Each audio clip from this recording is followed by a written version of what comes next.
2026년 벽두부터 페르시아만의 파도는 전례 없는 긴장감에 휩싸여 있으며 미국이 이란을 공격하려는 명분은 단순히 테러 지원이나 핵 문제에 그치지 않습니다. 대중은 이란이 중동의 범죄 조직을 돕거나 이스라엘의 적대적이기 때문에 공격받는다고 믿지만 사실 진짜 이유는 수천 킬로미터 떨어진 중국의 심장에 있습니다. 2026년 1월 말 미 해군의 니미츠급 항공모함 에이브러햄 링컨 전단이 페르시아만으로 출항하면서 언론은 이란 핵시설에 대한 군사적 옵션 검토를 대대적으로 보도했습니다. 트럼프 대통령은 기자회견을 통해 이란을 세계 테러리즘의 중앙은행이라 규정하며 더 이상 그들의 도발을 참지 않겠다는 강경한 메시지를 전 세계에 선포했습니다. 표면적으로는 미국과 이란 사이의 중동 국지전처럼 보이지만 항공모함 전단 하나를 운용하는 데 드는 비용이 하루 80억 원에 달한다는 점에 주목해야 합니다. 한 달이면 400억 원, 1년이면 거의 3조 원에 육박하는 엄청난 예산을 쏟아부으며 미국이 단순히 이란이라는 작은 목표만을 위해 이 전력을 움직였을까요? 현재 미국이 전진 배치한 전력은 상상을 초월하며 남미에서 작전 중이던 차세대 슈퍼 항모 제럴드 포드호까지 긴급 전환 대기 상태에 돌입한 상황입니다. 여기에 두 번째 포드급 항모인 존 F. 케네디호가 해상 시험을 막 끝내고 실전 배치를 앞두고 있어 미 해군의 압도적 위용을 과시하고 있습니다. 호르무즈 해협 인근에는 토마호크 미사일을 가득 실은 알레이버크급 구축함 수십 척이 깔려 있으며 오하이오급 핵 잠수함이 심해에서 조용히 공격 명령을 기다립니다. 잠수함 한 척당 154발의 토마호크를 탑재하고 있으며 하늘에서는 요르단 기지에 추가 배치된 F-15 전폭기들이 언제든 출격할 준비를 완벽하게 마친 상태입니다. 특히 이란의 지하 핵시설을 단숨에 뚫어버릴 수 있는 유일한 무기인 벙커버스터를 실은 이 스텔스 폭격기까지 출격 준비를 마쳤다는 사실은 시사점이 큽니다. 미국이 이 엄청난 전력을 총동원한 진짜 목표는 이란이 아니며 이란은 단지 방아쇠일 뿐 그 총알이 향하는 곳은 바로 중국의 경제적 심장부입니다. 중국은 세계 2위의 경제 대국으로 성장하여 GDP는 미국의 70% 수준까지 따라왔고 제조업 분야에서는 이미 세계 1위의 점유율을 기록하고 있는 거인입니다. 전 세계 공산품의 약 30%가 중국 공장에서 쏟아져 나오며 전자제품부터 자동차 부품, 배터리까지 중국은 명실상부한 세계의 공장 역할을 수행하고 있습니다. 하지만 이 거대한 공장을 돌리기 위해서는 막대한 에너지가 필요하며 중국은 넓은 땅덩어리에 비해 석유 자원이 거의 나지 않는 치명적인 약점을 가졌습니다. 2025년 통계에 따르면 중국의 하루 원유 소비량은 580만 배럴에 달하지만 자국 내 생산량은 420만 배럴에 불과해 자급률이 고작 26% 수준입니다. 결국 에너지 수요의 74%를 해외 수입에 의존해야 하는 중국은 마치 집안에 기름이 없어 매일 남의 집 주유소로 향해야 하는 슈퍼카와 같습니다. 중국의 주요 에너지 공급처 중 1위는 사우디아라비아, 2위는 러시아이지만 3위인 이란은 공식 통계보다 훨씬 더 많은 양의 석유를 공급하는 파트너입니다. 2018년 미국의 초강력 제재 이후에도 중국은 이란의 석유를 포기하지 않았으며 오히려 감시망을 피하기 위해 치밀하고 은밀한 수단들을 동원하기 시작했습니다. 이제 미국은 이란을 물리적으로 타격함으로써 중국이 몰래 빼가던 에너지 생명줄을 완전히 끊어버리고 중국 경제의 원동력을 마비시키려는 전략적 승부수를 던졌습니다. 2025년 기준으로 중국이 운영하는 다크플리스 유조선은 최소 600척 이상으로 추정되며 이들은 감시를 피하기 위해 선박 위치 추적 장치인 AIS를 고의로 꺼버립니다. 레이더망에도 잡히지 않는 이 유령 선단들은 이란에서 석유를 가득 실은 채 공해상에서 다른 선박으로 기름을 옮겨 싣는 위험천만한 환적 작전을 수행합니다. 석유를 실은 선박들은 말레이시아나 싱가포르를 경유하며 원산지를 세탁하는 치밀한 과정을 거치는데 이는 미국의 강력한 금융 제재망을 교묘하게 빠져나가기 위함입니다. 공식 통계상으로는 말레이시아산 원유로 위장되어 기록되지만 실상은 이란의 석유가 중국의 거대 제조 공장으로 매일 150만 배럴씩 끊임없이 흘러들어가고 있습니다. 중국 전체 석유 수입량의 약 13%에서 15%를 차지하는 이 은밀한 에너지 공급망은 중국 제조업이 글로벌 시장에서 낮은 원가 경쟁력을 유지할 수 있었던 핵심 비결입니다. 중국은 그동안 미국의 제재를 비웃으며 너희가 과연 무엇을 할 수 있느냐는 오만한 태도로 일관해왔지만 이제 미국은 물리적인 힘으로 그 비웃음을 잠재우려 합니다. 만약 미국이 이란의 주요 항구와 정유시설을 직접 공습한다면 중국으로 향하던 그 막대한 양의 저가 석유는 단 한 방울도 남지 않고 순식간에 공급 중단 사태를 맞이하게 됩니다. 호르무즈 해협이 화염에 휩싸여 폐쇄되는 순간 다크플릿을 통한 은밀한 거래조차 불가능해지며 중국 경제를 지탱하던 에너지 생명줄은 그대로 끊어지게 될 것입니다. 미국이 노리는 진정한 본질은 단순히 중동에서의 승리가 아니라 이란을 제물 삼아 중국의 에너지 공급원을 차단함으로써 경제 성장의 동력을 근본적으로 파괴하는 것입니다. 미사일은 이란의 대지에 박히겠지만 진짜 피를 흘리는 쪽은 국가의 경제적 기반이 송두리째 흔들리게 될 중국이라는 것이 전문가들의 냉철하고도 일관된 분석입니다. 물론 중국도 이러한 미국의 에너지 올가미에서 벗어나기 위해 러시아와 가스관을 연결하고 중앙아시아를 관통하는 육로 공급망 확보에 국가적 사활을 걸고 있습니다. 또한 달러 패권에 정면으로 도전하며 디지털 위안화를 통한 석유 결제를 시도하는 등 미국의 금융 압박에 맞서기 위해 오랫동안 다양한 경제적 방패를 준비해온 것도 사실입니다. 그러나 가스관을 통한 공급은 해상 운송에 비해 양이 매우 한정적이며 선박을 이용한 운송이 비용 면에서 훨씬 저렴하고 압도적인 양의 에너지를 공급할 수 있다는 한계가 있습니다. 무엇보다 전 세계 주요 해상 경로를 완벽하게 장악하고 있는 미 해군의 강력한 제해권 앞에서는 중국의 어떠한 해상 에너지 공급로도 절대 안전을 보장받을 수 없습니다. 이것이 바로 2026년 초 전 세계를 뒤흔드는 이란발 전쟁 위기의 이면에 숨겨진 미중 에너지 전쟁의 본질이며 세계 경제 질서가 재편되는 거대한 변곡점입니다. 만약 실제로 미국의 공습이 개시된다면 국제 유가는 즉각적으로 반응하여 현재 배럴당 80달러 선에서 단숨에 150달러, 최대 220달러까지 폭등할 것으로 전망됩니다. 유가가 이토록 급등하는 이유는 세계 4위의 석유 매장량을 가진 이란의 생산 라인이 멈추면서 글로벌 에너지 공급망에 즉각적이고 치명적인 구멍이 뚫리기 때문입니다. 전 세계 석유 물동량의 20% 이상이 통과하는 호르무즈 해협은 가장 좁은 곳의 폭이 고작 33km에 불과해 이곳에서 충돌이 발생하면 전 세계 유조선들의 발이 묶입니다. 이란이 미사일이나 기뢰로 해협을 위협한다면 사우디, 이라크 등 주요 산유국들의 석유 수출까지 완전히 마비되어 전 세계가 전례 없는 에너지 패닉 상태에 빠질 것입니다. 여기에 월가의 거대 투기 자금까지 석유 선물 시장으로 무섭게 몰려들기 시작하면 실제 수급 상황보다 훨씬 더 가파른 가격 상승이 이어져 세계 경제를 질식시킬 것입니다. 국제 유가가 폭등하면 전 세계가 고통받을 것 같지만 미국은 이미 셰일 오일이라는 강력한 에너지 방패를 완성하여 오히려 이 상황을 즐길 준비가 되어 있습니다. 셰일 오일은 단단한 암석층 사이에 스며 있는 석유로 과거에는 채굴이 불가능했으나 미국은 수압 파쇄법인 프래킹 기술을 개발해 이를 정복했습니다. 이 혁신적인 기술 덕분에 미국은 2026년 현재 하루 약 360만 배럴이라는 역대 최고치의 원유를 생산하며 세계 최대 산유국으로 우뚝 섰습니다. 이는 전통적 산유 강국인 사우디아라비아의 900만 배럴이나 러시아의 950만 배럴을 압도적으로 추월하는 수치이며 천연가스 생산량 또한 세계 1위입니다. 2019년 역사상 처음으로 에너지 순수출국이 된 미국은 이제 유가가 올라도 국가 전체적으로는 손해보다 이익이 더 큰 구조를 확립했습니다. 반면 에너지 자금률이 낮은 중국에게 고유가는 재앙이며 제조업 원가 상승으로 인해 메이드 인 차이나의 가격 경쟁력이 순식간에 붕괴될 것입니다. 예를 들어 중국산 운동화 가격이 유가 상승으로 20달러에서 28달러로 오르면 글로벌 바이어들은 즉시 베트남이나 인도로 주문을 옮겨갈 것입니다. 제조업에서 가격 경쟁력을 잃는 것은 서서히 죽는 것이 아니라 급사하는 것과 같으며 공장이 멈추고 실업자가 쏟아지는 악순환의 시작을 의미합니다.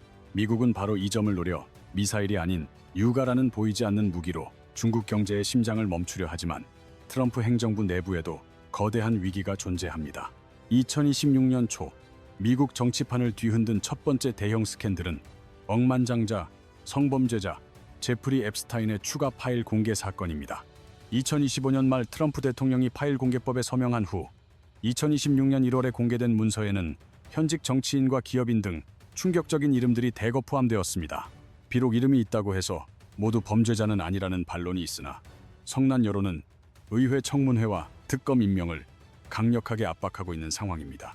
설상가상으로 두 번째 스캔들인 미니애폴리스 ICE 과잉 진압 사건이 터지며 트럼프 행정부의 강경한 이민 정책은 정면 비판에 직면했습니다.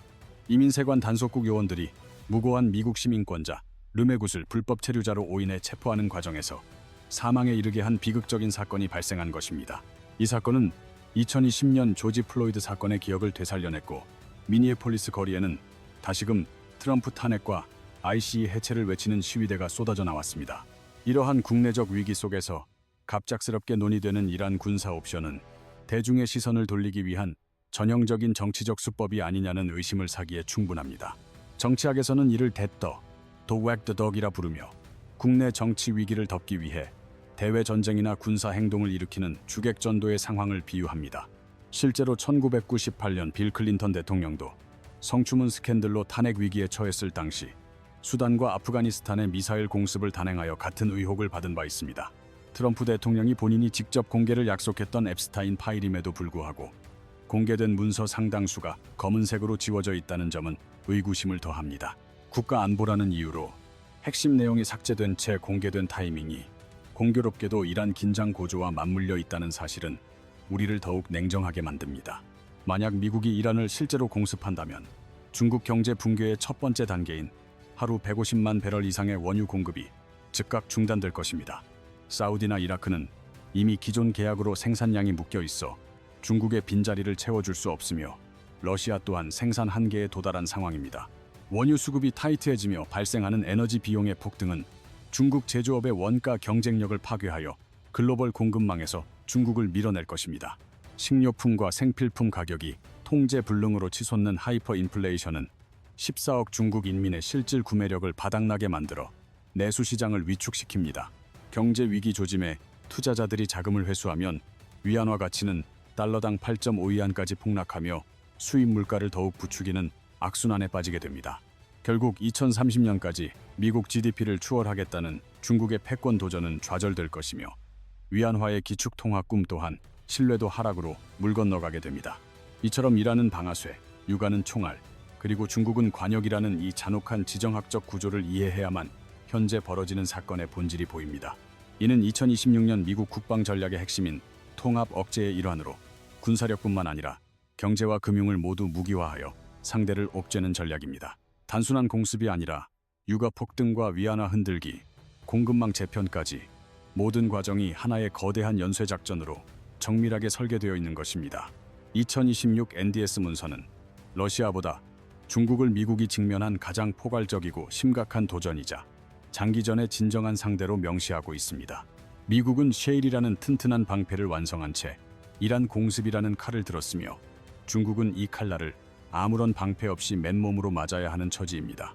세계 공산품의 30%를 생산하는 거대 공장, 중국에게 에너지는 가장 치명적인 약점이며 미국은 바로 이 에너지 아킬레스건을 정확히 조준하고 있습니다. 중국 제조업이 인건비가 싸더라도 에너지 비용이 3배로 뛴다면 가격 경쟁력을 잃고 글로벌 브랜드들은 순식간에 베트남이나 인도로 떠나갈 것입니다. 물가가 통제 불능으로 치솟는 하이퍼 인플레이션의 초입은 중국 공산당이 가장 두려워하는 사회적 혼란과 정권의 위기를 불러올 수 있습니다. 먹고 살게 해줄 테니 정치를 맡겨라는 공산당과 인민 사이의 묵시적 계약은 경제적 풍요가 사라지는 순간 깨지기 시작할 것입니다. 미국은 미사일이 아닌 유가라는 보이지 않는 미사일을 통해 중국 경제의 심장을 멈추게 하려는 고도의 전략적 계산을 이미 마친 상태입니다. 에너지 자급자족을 넘어 순수 출국이 된 미국에게 중동의 불안정은 더 이상 위협이 아니라 중국을 압박할 수 있는 전략적 기회로 작용합니다. 유가가 오르면 미국 소비자들도 고통받겠지만 국가 전체적으로는 셰일 기업의 이익과 세수 증대로 인해 손해보다 이득이 큰 구조를 가집니다. 반면 중국은 비싼 달러를 지불하며 에너지를 사와야 하기에 유가가 상승할수록 국부가 유출되는 심각한 재정적 타격을 입게 됩니다. 이것이 바로 2026년 이란발 전쟁 위기가 단순한 분쟁을 넘어 세계 경제의 주도권을 결정짓는 거대한 격변의 해가 될 수밖에 없는 이유입니다. 트럼프 행정부가 대외적으로 강경한 군사적 옵션을 검토하는 이면에는 미국 국내 정치를 근본적으로 뒤흔들고 있는 두 가지 거대한 스캔들과 위기가 자리 잡고 있습니다. 첫 번째 대형 스캔들은 2019년 사망한 억만장자 성범죄자 제프리 앱스타인의 개인적인 네트워크와 성범죄 의혹이 담긴 추가 파일들이 대중에게 전격 공개된 것입니다. 앱스타인 파일은 단순한 범죄 기록을 넘어 미국 정재계 최상층부의 어두운 유착 관계를 폭로할 수 있는 핵폭탄급 기밀 문서로 전 세계의 이목을 집중시켰습니다. 트럼프 대통령은 지난 대선 당시 당선되면 이를 전부 공개하겠다고 공약했으며 실제로 2025년 말 관련 공개법에 서명하며 투명성을 강조하는 행보를 보였습니다. 그러나 2026년 1월 추가로 공개된 문서에서 현직 고위 정치인과 유명 기업, CEO 등 충격적인 인물들의 실명이 등장하자 여론은 극도로 험악하게 변하기 시작했습니다. 공개된 파일의 상당 부분이 검은색으로 지워진 채 편집되었다는 사실이 밝혀지면서 핵심적인 진실을 여전히 은폐하고 있다는 의회와 시민단체의 비판이 쏟아지고 있습니다. 두 번째 위기는 미니애폴리스에서 발생한 이민세관 단속국 요원들의 과잉 진압 사건으로 무고한 미국 시민권자가 불법 체류자로 오인받아 체포 과정에서 사망하며 폭발했습니다. 르메굿이라는 평범한 시민의 죽음은 2020년 조지 플로이드 사건의 고통스러운 기억을 다시금 일깨웠으며 미국 전역의 인종 갈등과 행정부에 대한 불신을 증폭시켰습니다. 미니애폴리스 거리는 다시 시위대로 가득 찼으며 강경한 이민 정책의 해체와 트럼프 대통령의 탄핵을 부르짖는 목소리가 백악관을 향해 거세게 울려 퍼지고 있습니다. 이러한 치명적인 국내 정계의 혼란 속에서 갑자기 발표된 이란 군사 옵션은 대중의 시선을 외부의 적으로 돌리려는 전형적인 정치적 연출이라는 의구심을 자아냅니다. 정치학에서는 이를 더도, 왁더덕이라 부르는데 이는 꼬리가 몸통을 흔든다는 뜻으로 국내의 위기를 덮기 위해 대외적 분쟁을 이용하는 수법입니다. 1997년 개봉한 동명의 영화는 대통령의 성추문을 가리기 위해 가짜 전쟁을 조작하는 내용을 담고 있으며 이는 현실 정치에서도 여러 번 반복된 바 있습니다. 대표적인 사례로 1998년 빌 클린턴 대통령은 모니카 르윈스키 스캔들로 탄핵 위기에 몰리자 돌연 수단과 아프가니스탄의 미사일 공습을 감행하여 비판을 받았습니다. 현재 트럼프 행정부가 보여주는 이란에 대한 군사적 긴장 고조 행위 역시 앱스타인 스캔들과 인종 갈등이라는 내부의 불길을 끄기 위한 방화 대책일 가능성이 있습니다. 일부 지지자들은 트럼프 본인이 직접 파일 공개법에 서명했는데 왜 시선을 돌리겠느냐고 반문하지만 전문가들은 공개의 타이밍과 편집된 내용에 주목해야 한다고 경고합니다. 투명하게 공개했다는 프레이밍을 통해 지지층을 결집시키고 동시에 지워진 부분을 둘러싼 논란을 이란발 전쟁 공포로 덮어버리려는 고도의 언론 플레이일 수 있습니다. 결국 우리는 이란 공습이라는 거대한 군사작전이 순수한 국가 안보의 결단인지 아니면 정권 유지를 위한 정치적 계산의 산물인지 냉정하게 질문을 던져야 합니다. 전쟁은 단순히 전략 시뮬레이션이 아니라 수많은 무고한 생명의 목숨이 걸린 문제이기에 정치인의 말을 액면 그대로 받아들이지 않는 깨어있는 시민의식이 필요합니다. 정치적 계산 뒤에 숨겨진 동기를 끝까지 감시하고 파헤치는 것만이 정당하지 못한 명분으로 시작되는 비극적인 전쟁을 막을 수 있는 유일한 예방책이 될 것입니다. 이제 우리는 이러한 복잡한 정치적 배경을 뒤로하고 만약 실제로 이란 공습이 단행될 경우 중국 경제가 겪게 될 구체적인 6단계의 몰락 시나리오를 살펴보겠습니다. 중국 경제 몰락의 2단계는 대체 공급선 확보의 실패로 이란산 원유 150만 배럴의 공백을 메울 새로운 활로를 찾지 못하는 상황입니다. 사우디와 이라크는 이미 기존 계약에 묶여 있으며 러시아 또한 생산 한계에 도달해 중국의 다급한 요청을 들어줄 여력이 부족합니다. 3단계는 에너지 비용 폭등에 따른 제조업 원가 상승으로 전기료와 운송비가 치솟으며 공장 가동 자체가 거대한 적자로 변하게 됩니다. 원가 상승분을 제품 가격에 반영하는 순간 메이드 인 차이나의 가격 경쟁력은 사라지고 글로벌 바이어들은 다른 생산 기지로 떠나갑니다. 4단계는 인플레이션 전이와 내수 시장의 위축으로 에너지발 물가 상승이 식료품과 생필품 가격을 끌어올려 인민들의 지갑을 닫게 만듭니다. 특히 현재 중국이 겪고 있는 부동산 위기에 하이퍼 인플레이션까지 겹치면 통제 불능의 복합 위기가 정권의 기반을 흔들게 될 것입니다. 5단계는 위안화 가치의 폭락과 대규모 자본 유출로 경제 위기를 직감한 외국인 투자자들이 자산을 매각하고 달러를 챙겨 탈출하기 시작합니다. 위안화 환율이 달러당 8.5위안을 넘어서면 수입 물가가 더욱 오르는 악순환에 빠지며 중국의 금융 시스템은 마비 상태에 이르게 됩니다. 마지막 6단계는 경제 패권의 붕괴로 2030년까지 미국 GDP를 추월하겠다는 중국의 야망은 완전히 물거품이 되어 사라질 가능성이 높습니다. 위안화의 기축 통화 신뢰도가 바닥을 치고 1대1로를 통한 글로벌 영향력 확대 또한 자금 부족으로 인해 전면 중단될 위기에 처합니다. 이러한 시나리오는 2026년 미국 국방 전략 문서인 NDS가 명시한 통합 억제 전략의 무서운 실체를 그대로 보여주고 있습니다. 통합 억제란 군사력뿐만 아니라 경제 제재, 기술 봉쇄, 금융 무기화 등 모든 수단을 동원해 상대를 완벽하게 고립시키는 전략입니다. 미국은 러시아보다 중국을 가장 포괄적이고 심각한 도전이자 장기전의 진정한 상대로 규정하고 모든 화력을 집중하고 있습니다. 결국 이란은 방아쇠, 육아는 총알, 그리고 중국은 관역이라는 이 잔혹한 지정학적 퍼즐이 2026년 전 세계를 격변의 소용돌이로 몰아넣고 있습니다. 전쟁은 경제의 연장선이며 정치는 그 모든 것을 덮는 덮개라는 말처럼 이란 압박의 이면에는 미중 패권 전쟁의 정교한 계산이 깔려 있습니다. 2026년은 중동의 불안정과 에너지 전쟁, 그리고 글로벌 공급망 재편이 동시다발적으로 진행되는 역사상 가장 혼란스러운 해가 될 것입니다. 이러한 격동의 시대에 우리에게 가장 필요한 것은 복잡한 사건의 이면을 꿰뚫어 볼 수 있는 정확한 정보력과 냉철한 판단력입니다. 무슨 일이 벌어지는지 정확히 알고 나에게 미칠 영향을 파악하여 대비하는 것만이 이 거대한 혼란의 시대를 살아남는 유일한 방법입니다. 오늘 영상이 여러분이 세상을 바라보는 눈을 넓히는 데 도움이 되셨다면 좋아요와 구독으로 이 통찰의 여정에 함께 해주시기 바랍니다. 급변하는 국제 정세 속에서 우리는 끝까지 질문을 던지고 감시를 멈추지 말아야 하며 다음 시간에도 더 깊이 있는 분석으로 찾아뵙겠습니다.